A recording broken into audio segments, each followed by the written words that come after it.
برادری در همین داخل مسجد نشسته است، از ما خواهش کردن که زن دارم، لیکن به خاطر اون که دست نارسا دارم تأمینات خانه را پره انجام داده نمیتوانم، اگرچند که خیلی زحمت و مهنت زیاد میکنم، لیکن آن مقدار این زن طلب میکند من انجام داده نمیتوانم. و این عائله صاحب 3 فرزند هستیم. همراه مادر خود طلب دارد که مرا طلاق ده و داملای عزیز نمیدانم که چیکار کنم. حتی قوت و شرایطی ندارم که برای رسیه کار کردن مبلغی برای من در کار است. بچه با ناموس، بچه با عبادت، بچه خدا ترس، فقط پروردگار همون فقر و ناداری را امروز نصیب او گردانیده است. نفرانی که به خوابی میکشند کمتر گبده عصبانی میشوند، نروی چیت میکنند و همچنین نفرانی که در دیپرسیا هستند، فراموش خاطرند، دیروزه کار شد یا چون نیست، شرکت شفافرما راه همین مشکلی ها رو به شما پیشنهاد میکند. گیاهی که در دست من میبینید نروی نام دارد، برازی خداوند همین مشکلی ها رو تبابت میکند. نفرانی که در 10 روز اخیر همین نروی رو از شرکت شفافرما فرمایش میدهند 10% به ویا تخفیف کرده می شود. نفرانی که میخواهند همین نروی را کسب کنند در واتساپ ما نویسند و نفرانی که واتساپ ما رو ندارند در کامنتر در مورد عصب نویسید، ما با شما در علاقه میبرویم. و این خاطر گویم همون زن نکاحی که صاحب 3 فرزند هستند الکی از این زندگی راضی نیستند و قناعتی که من در اول گفتم، در این قناعت، از این نعمت قناعت این خواهر عزیز ما محروم است و میخواهد که از این مرد جدا شود. نامعلوم که آینده وی با کی روبرو می شود، نامعلوم که وی چگونه زندگی در روبرو می شود، نامعلوم که این فرزندهایی که از این زن است اینها در کدام روحیت تربیه می‌یابند. اندیشه این نمی کنند، بلکه اندیشه ای که الحال نارسایی که در زندگی وجود دارد در حال برای من طلاق کن. حالا که من 2 روز یا 3 روز شد بین عصر و شام برای این قوم خود در اطراف طلاق صحبت داشتم که حبیب خدا ابغض الحلال الی الله الطلاق میگوید. از همه بدترین حلال ها به سوی پروردگار این طلاق است. دادرای عزیز، پدرای عزیز، در هر یک عائله کمبودی ها و پریشانی ها و نابرابری ها وجود دارد، لیکن باید این ما با طلاق حل نکنیم. اینا راه های حل دیگر دارد. حبیب خدا طلاق بدترین حلال ها میگوید. ببین اینجا کلمه ابغض استفاده می شود، بدترین. برای چی این بدترین گفتند؟ زیرا می دانستند حبیب خدا که بعد طلاق کردن حال این زن خیلی بد می شود، حال این مردم خیلی بد می شود. از این خاطر این بدترین حلال ها گفتن پیغمبری خدا. شما تصور کنید که وقتی که دختری شما را همراه فرزندها شوهر طلاق میکند میارد در خانه در نزد شما میسپارد، همون حالت شما کمی اندیشه کنید چگونه حالت است، چگونه منظره خیلی ناخوبه برای شما هست. آیا همین بدترین نیست؟ حالا که حبیب خدا میگوید کدام زنی که برای نرسیدن شرایط یا برای که شوهر او منصب ندارد، پول ندارد، دسترخوان پر از میوه و ناز و نعمت ندارد، اگر برای این شده از شوهر خود طلاق طلب کند، حبیب خدا گفت قسم به خدا گفت بوی جنت به مشام این زن نمیرسد. اگر زنی که از شوهرش ناراضگی بیان کند، از نارسایی طلاق طلب کند، بوی جنت به مشامش نمیرسد. کجا ناز نعمت جنت برای او بیان کنم؟ بوی جنت که بوی جنت حبیب خدا گفتن از 500 سال راه به مشام انسان میرسد، لیکن به مشام این زنی که از شوهر طلاق طلب میکند به مشام این زن بوی جنت نمیرسد. بسیار باور کنین این التدبیر نصف العیش، با اندیشه زندگی کردن نصف زندگی است. در این فقر و در این ناداری حبیب خدا طاقت داشت. حضرت فاطمه مادرمان دختر حبیب خدا در این فاقه و در این ناداری که چیزی نداشتند، در این صبر داشتند. دختر ابوبکر صدیق حضرت اسماء کمبغلی او را کتابها یاد میکند، صبر داشتند.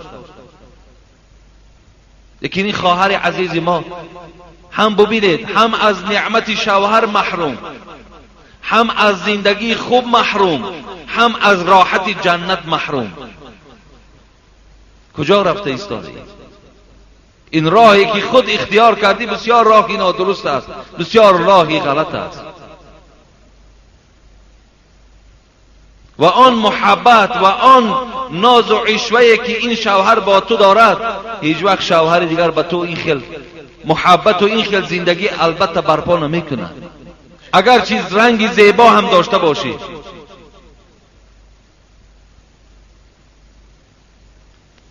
شجاع کرمانی را خدا رحمت و مغفرت کند، دختری داشت میگوید بی نهایت دختری با عبادت بود، دختری بود همیشه پایبند عبادت خدا بود، هیچ وقت به سوی حرامهای پروردگار رهسپار نبود، با هر یک مرد بیگانه سلام و همنشینی نداشت.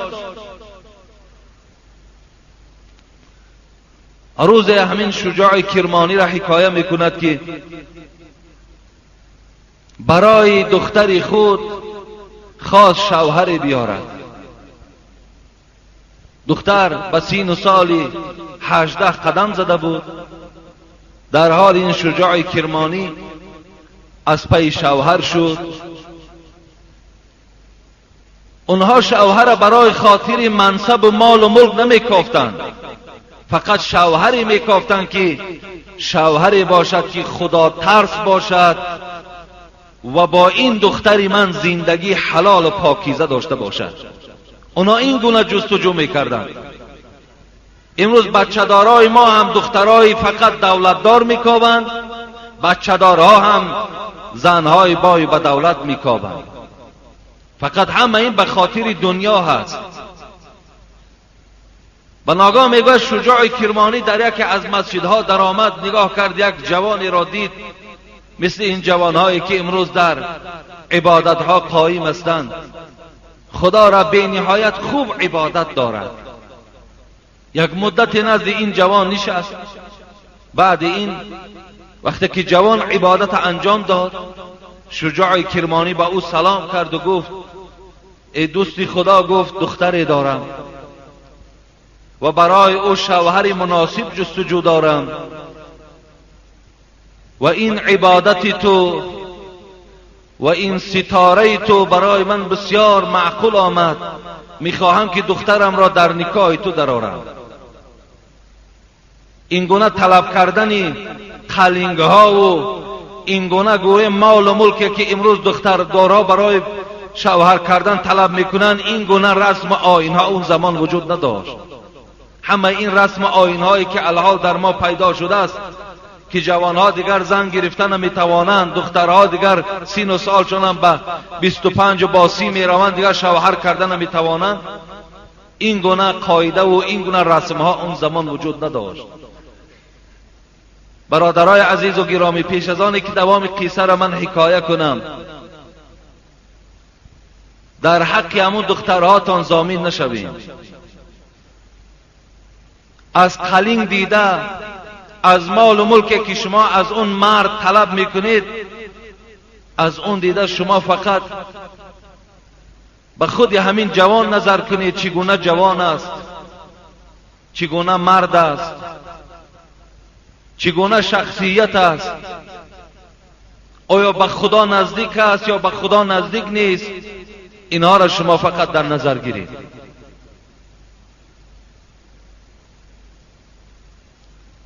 این جوان گفت، استاد عزیز گفت بجز 3 درهم در زندگیم چیزی ندارم. گفت با کی ندارد؟ برای 1 درهمش گفت رفته سر و لباس خرد. 1 درهمی او را برای مهر این زن جدا کن. 1 درهم دیگر را گفت برای خوراک در خاندان تیار کن.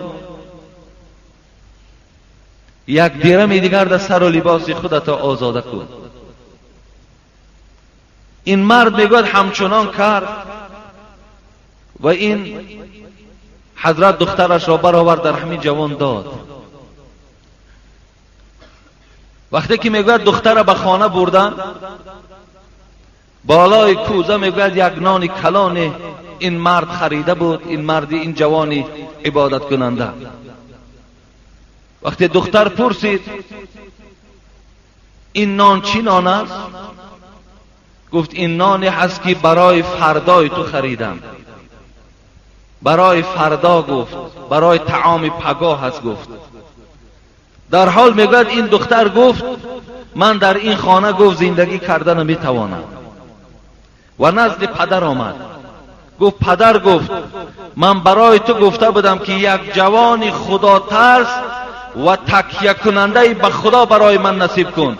تو چگونه جوان برای من پیدا کردی؟ گفت چگونه جوان است؟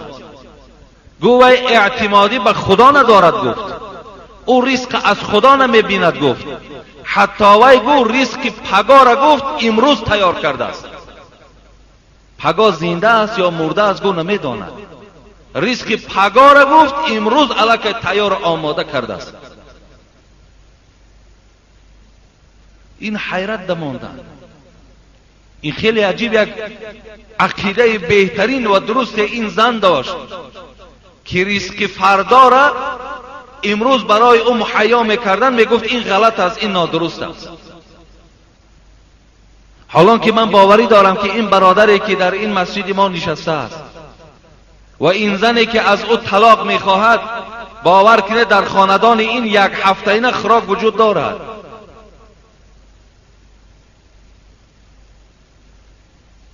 من جواب این مرد همچنان جواب میگردانم که اگر این دختر باز از این مرد طلاق طلب کند، این خیلی نادرست است، این خیلی ناروا است.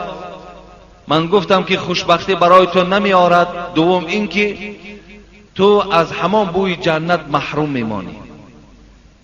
لیکن به نهایت اگر دایره این مرد تنگ کند، میلش برای خاطر این سخن پیغمبر خدا که ابغض الحلال الی الله الطلاق، بدترین حلال به سوی پروردگار این طلاق است، بگذار این زن از همین بدترین حلال چشد.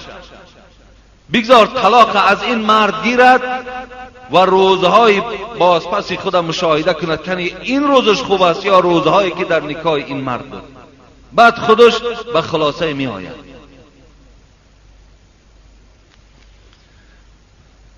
الم یجدک یتیما فآوی، تا اینجا تحلیل کردیم. و وجدک ضالا فهدی. پروردگار میگوید ما یافتیم تو را در ضلالت، پس تو را هدایت کردیم. خداوند به حبیب خدا میگوید ضالا خود از ضلالت است. در معناهای عربی خود ضالا معنای ضلالت میدهد. ضلالت لیکن به چندین مفهوم می آید، به چندین معناها تحلیل می شود. یکی گمراه، یکی راه نایافته، یکی ناآگاه، یکی غافل. یکی میگن یک درختی هست در عربستان هم میروید که در اطراف او هیچ درخت دیگر وجود ندارد، ویم ضلالت میگویند. مقصد معنای ضلالت گمراهی را میدهد. لیکن اینجا در راست پیغمبری خدا این گمراهی حساب نمی شود. خدا میگوید و وجدک ضالا فهدی، ما تو را گمراه یافتیم بعدا هدایتت کردیم. مفسرای قرآن میگویند این زالنی که در این جمله قرآنی استفاده شده است معنای ای را دارد که ای پیغمبر خدا، پیغمبر گمراه نبود، زیرا که وی از خوردی هیچ وقت در شرک نرفته بود، شرکیات در قدم نزده بود، وی هیچ وقت بت پرستی نکرده بود. در اون وقتا عرق نوشی که کار عادی بود، حبیب خدا تا دوام پیغمبری عرق نوشی نکرده بود. پس معلوم میشد که حبیب خدا گمراه نبودند، بلکه گمراهی که در اینجا آمده است معنای این دارد که تو ای پیغمبر از پیغمبری بی‌درک بودی، تو نمیدانستی که تو در 40 سالگی پیغمبر میشوی، تو از قرآن درک نداشتی، تو از ایمان از کتاب درک نداشتی. اینجا ما تو را یافتیم گمراه و هدایت کردیم، انا این معنا را افاده میکند. حتی که در آیت های قرآن هم باز این آیت قرآن دیگر آیت های قرآن تقویت میبخشد. و ما كنت تدری ما الكتاب ولا الایمان ولكن جعلناه نورا نهدی به من نشاء من عبادنا و انك لتهدی الى صراط مستقیم. پروردگار در این آیت قرآن هم چی میگوید؟ و ما تدری ما الکتاب ولا الایمان. ای محمد تو نمیدانستی که کتاب چیست، ایمان چیست، لکن ما با واسطه این قرآن تو را هدایت کردیم. این پروردگار باز در دیگر آیت قرآن هم حبیب خدا را میگوید که تو نمیدانستی که قرآن چیست، نمیدانستی که ایمان چیست، لکن ما با واسطه قرآن از این کتاب و از این هدایت تو را درکدار کردیم. این از معنای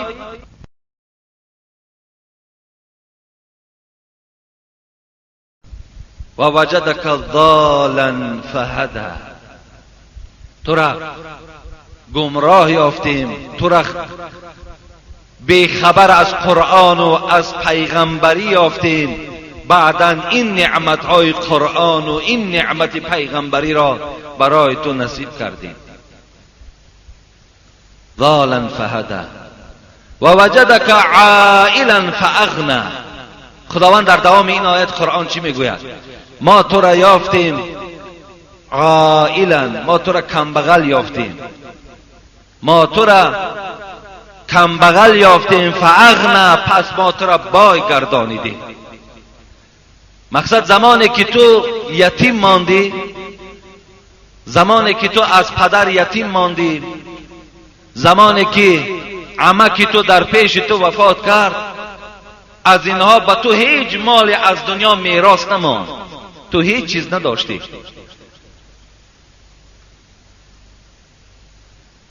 مودودی در تفسیرش میگوید که از وفات پدر پیغمبر و از وفات مادر پیغمبر فقط به پیغمبر خدا یک مادگاو میراث ماندگی بود،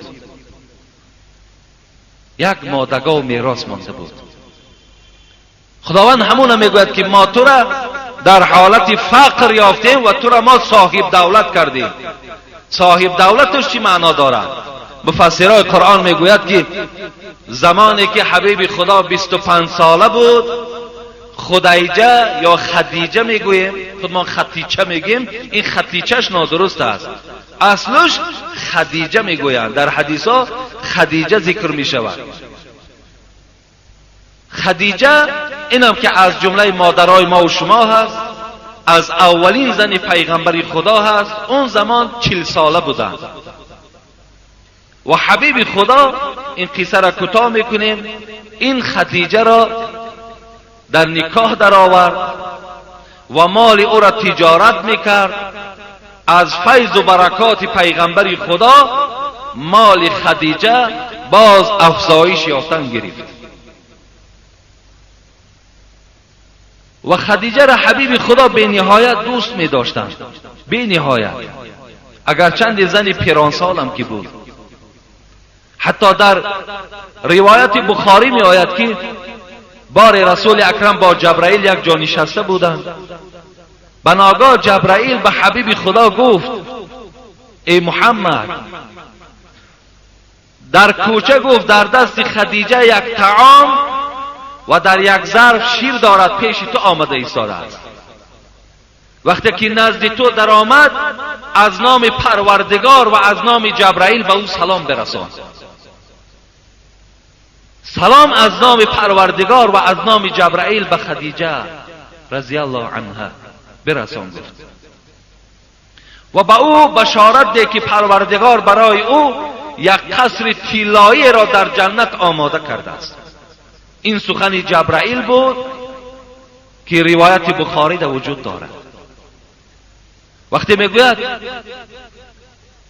خدیجه از دنیا گذشتند، حالا که خواهر خدیجه بود، باره میگوید خاندان پیغمبر در آمد بعد وفات اپشان و فریاد زد محمد.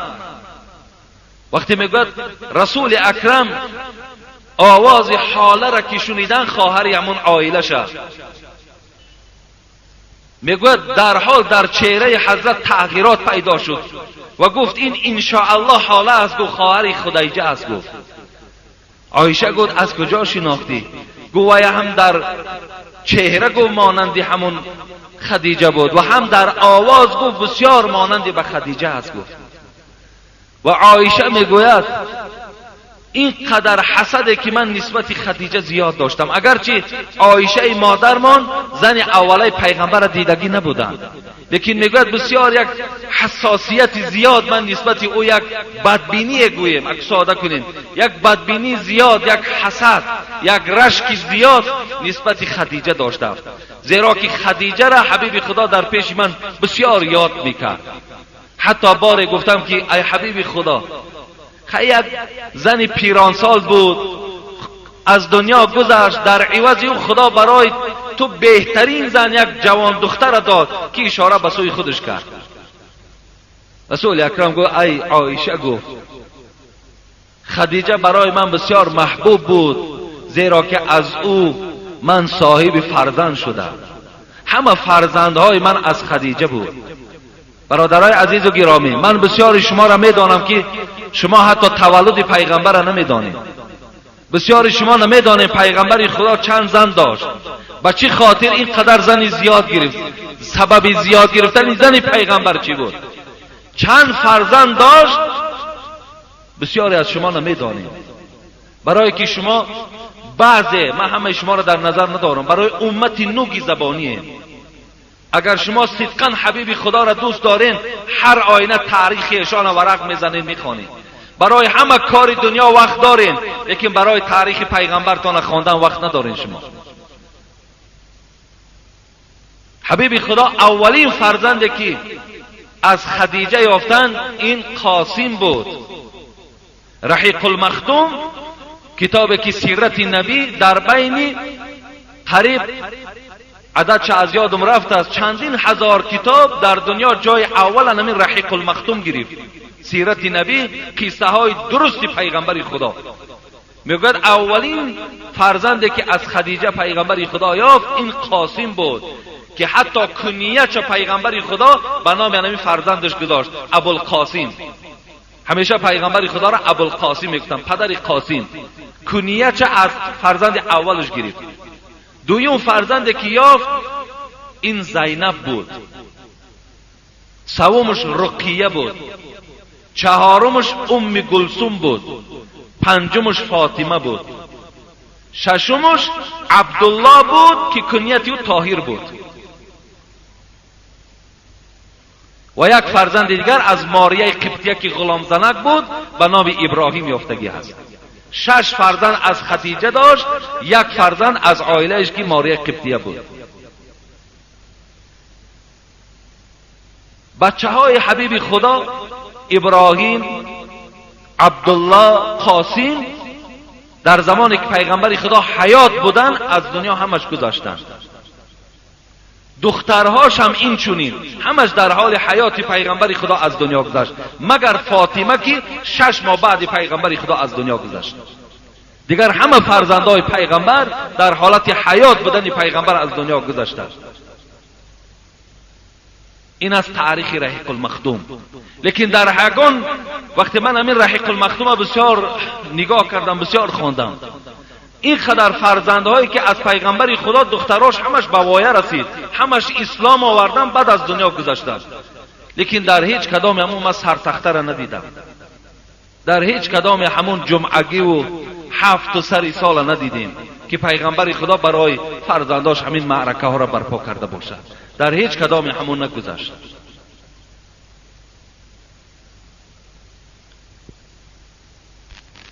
خلاص گویم خدیجه را حبیب خدا دوست می داشتند و خداوند می گوید وقتی ما تو را فقیر یافتیم، ما تو را نادار یافتیم و تو را دسترس کردیم به مال خدیجه، مالی که از جانب خدیجه بود و تجارتی که با او کردی، ما تو را صاحب ملک گردانیدیم. خداوند می گوید عائلا فاغنى فاما اليتیم فلا تقهر و اما السائل فلا تنهر. پروردگار میگوید زمانی که ای محمد صلی الله علیه و سلم ما تو را ناآگاهی از قرآن و از پیغمبری یافتیم و تو را هدایت کردیم، زمانی که تو نادار بودی تو را دارا کردیم، زمانی که تو یتیم بودی ما تو را یتیم یافتیم، برای تو جایگاه دادیم، پس چیکار کن؟ فاما الیتیم فلا تقهر، پس بایستا که بالای یتیم ها قهر نکن، یتیم ها را آزار نده، با یتیم ها همیشه چیکار کن؟ همیشه با یتیم ها هم صحبت باش، یتیم ها را نوازش کن.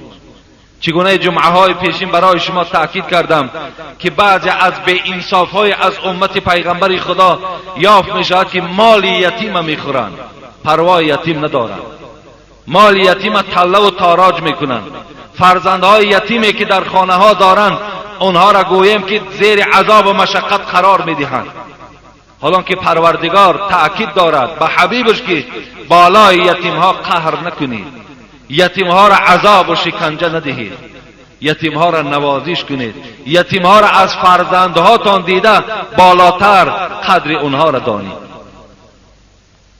به مال یتیم نزدیک نشوید. چگونه ابوذر غفاری را حبیب خدا دوست می داشتن، گفت به 2 چیز من تو را وصیت میکنم که نزدیک نشو. یکی از اون چی بود؟ این بود که به مال یتیم نزدیکی نکن، هیچ وقت در بالای مال یتیم حکم نکن که مال یتیم بسیار خطری کلان دارد.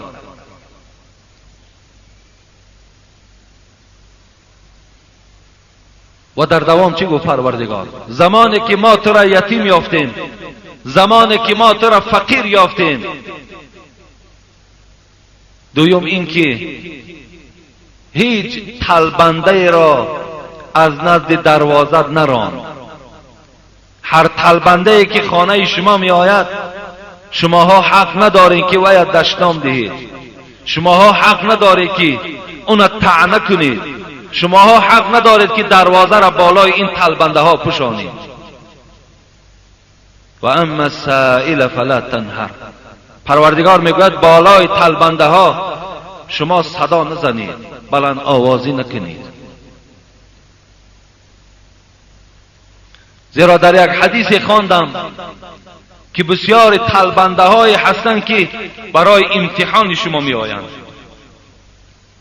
بسیار طلبنده های هستند که اونها نه انسان نه جینن، اونها بلکه از عالم ملکوت می آیند، اونها بلکه ملائکه ها هستند. پیغمبر خدا می گوید می آیند می سنجن شما را کنی تا چه اندازه شما سخاوت دارید. که یک قصه را در ریاض الصالحین من برای شما گفته بودم، دیگر او را من بیان نمی کنم، که قصه یک شخص کل بود، یکیش پیس بود، یکیش کور بود، که این 3 نفر یکی از ملائکه های پروردگار سنجش گذرانیده بود. و اما بنعمت ربک فحدث، آخران آیتی که در این سوره وجود دارد، مقصد در باب طلبنده هم چی مقداری که دارین راضیشان کنین، ندارین با سخن خوب اونها را از نزد دروازه هاتون جواب گویید. طلبیدن هم برای سه طایفه در حدیث ها میگوید جایز است تلبیدن، برای دیگرهاش تلبیدن جایز نیست. حتی در کتاب‌های حدیث دیدیم که بین دو طایفه اگر جنگ شود، برای خلاص کردن اینها مبلغ در کار شود، رفته تلبیده و آورده اینها را برای از جنگ خلاص کردن اجازت می‌دهد.